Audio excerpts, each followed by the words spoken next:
कर्मण्येवाधिकारस्ते मा फलेषु कदाचन, हे आमच्या शाळेचं आणि all India institute of medical sciences म्हणजेच एम्सचं ब्रीद वाक्य आहे.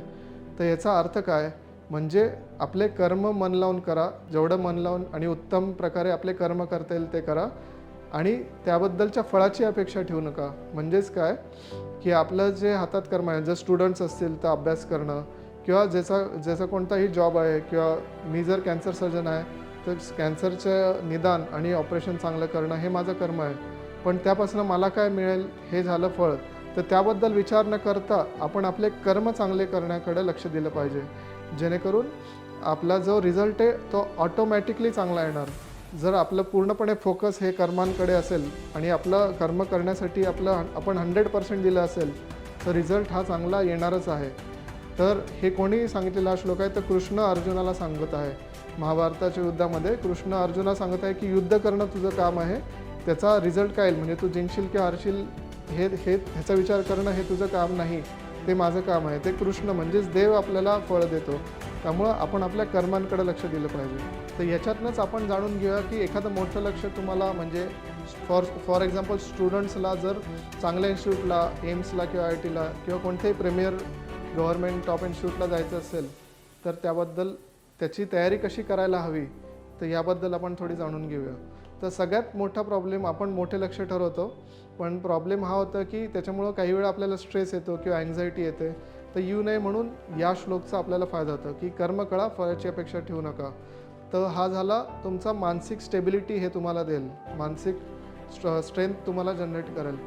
त्यानंतर मग एव्हरीडे फोकस करा म्हणजे काय, प्रोसेसवर फोकस करा म्हणजेच काय ते एव्हरीडे तुम्हाला एक लक्ष्यापर्यंत पोचायचं आहे. पण त्याला तुम्हाला 1 वर्षानंतर तुमची एक्झाम आहे तर त्याला तुम्हाला 6 महिने, मग 3 महिने, मग एका महिन्यामध्ये तुम्हाला पोर्शन आणि रिव्हिजन डिवाईड करायला हवी. मग ते डिवाईड केल्यानंतर एका महिन्यानंतर एका आठवड्यात मला एवढं करायला पाहिजे म्हणजे तुम्ही 1 महिन्यानंतर किंवा 1 वर्षांनी तेवढं पोचाल. तर एका आठवड्यानंतर एका दिवसावर डिवाईड करायला पाहिजे की एका दिवसात मी एवढं अचीव करेल म्हणजे माझा एका आठवड्यात एवढा अभ्यास पूर्ण होईल.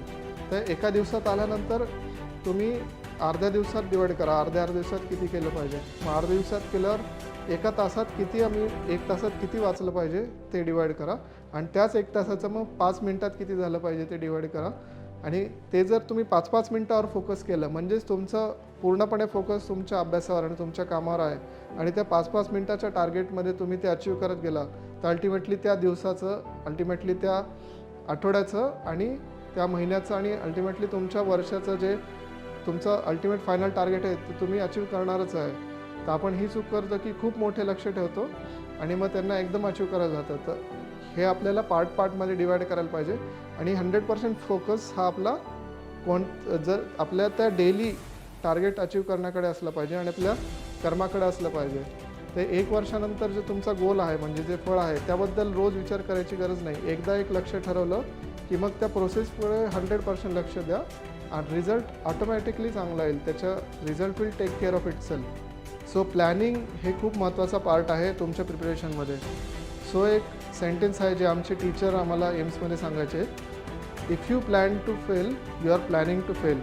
त्याचाच अर्थ काय, तुम्ही जर प्लॅन बनवायला चुकला तर तुम्ही नक्कीच फेल होणार. तर याबद्दल भीती बाळगायची गरज नाही.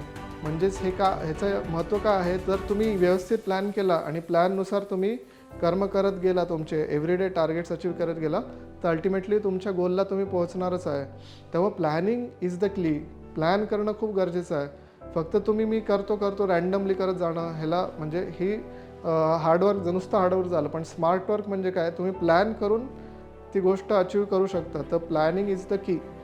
ठीक आहे. ह्यानंतर सगळ्यात पहिले तुमचा जो प्लॅन आहे तो कागदावर लिहून काढा, डायरीमध्ये लिहून काढा आणि मग तो अचीव होतं आहे की नाही ते चेक करत जा. तो त्या दिवसाचा टार्गेट अचीव झालं तर टिक करा, त्या महिन्याचं टार्गेट अचीव झालं तर टिक करा.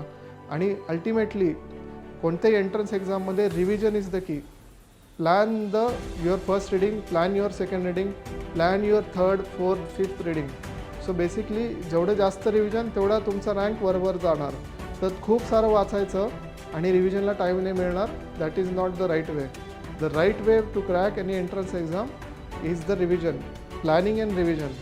So plan your reading first reading, second reading, third reading, fourth reading, fifth reading and read fast and read more number of times. That is the key to crack any entrance exam. तर या ज्या काही गोष्टी मी आता तुम्हाला सांगत आहे, भगवद्गीतेचा श्लोक म्हणजेच कर्मण्येवाधिकारस्ते मा फलेषु कदाचन हा श्लोक आणि दुसरं म्हणजे जे प्लॅनिंग जे आहे, जे एव्हरीडे आणि एव्हरी मंथचे जे टार्गेट्स आहेत, एव्हरी 5 मिनिट्सचे टार्गेट्स, अवरली टार्गेट्स, ते स्वतः ही सगळी टेक्निक मी स्वतः अप्लाय केलेली आहे all India institute of medical सायन्सची एंट्रन्स क्रॅक करायला. त्यामुळं मला त्या गोष्टीचा रिझल्ट आलेला आहे.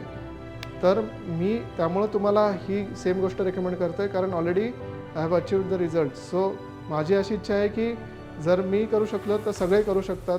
त्यामुळं माझी अशी इच्छा आहे की तुम्हीसुद्धा ते अचीव कराल आणि करू शकता. त्यासाठी मी हे तुम्हाला सांगत आहे. ह्यानंतरसुद्धा तुम्हाला काही प्लॅनिंगमध्ये काही अडथळे येत असतील किंवा अजून काही क्वेरीज असतील तर तुम्ही कमेंट करा. आणि याच्या रिलेटेड किंवा अजून कोणत्या चांगल्या टॉपिक रिलेटेड तुम्हाला जर व्हिडिओ पाहिजे असतील तर तुम्ही कमेंट्समध्ये बोलू शकता. आणि तुम्हाला जर व्हिडिओ आवडला असेल तर लाईक करा, शेअर करा आणि सबस्क्राईब करा. भेटूया पुढच्या व्हिडिओमध्ये.